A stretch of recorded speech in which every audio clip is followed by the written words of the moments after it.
24 truk dilaporkan terjebak material banjir lahar hujan di bantaran Kali Boyong, tepatnya di Padukuhan Turgo, Kalurahan Purwobinangun, Pakem, Kabupaten Sleman DIY.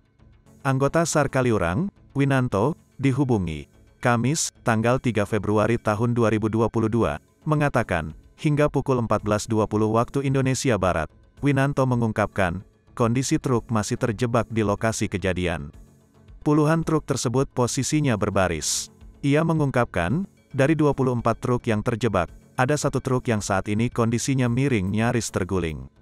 Sementara 23 truk lainnya masih berdiri meskipun rodanya tertimbun material banjir lahar hujan di bantaran sungai. Tidak ada korban jiwa dalam peristiwa tersebut. Sopir dan kenek semua berteduh di tempat aman. Menyingkir meninggalkan armada, kata dia. Sopir dan kenek truk saat ini masih menunggu banjir lahar hujan surut. Winanto bercerita, puluhan truk tersebut bisa terjebak banjir lahar hujan Gunung Merapi karena saat material banjir mulai turun,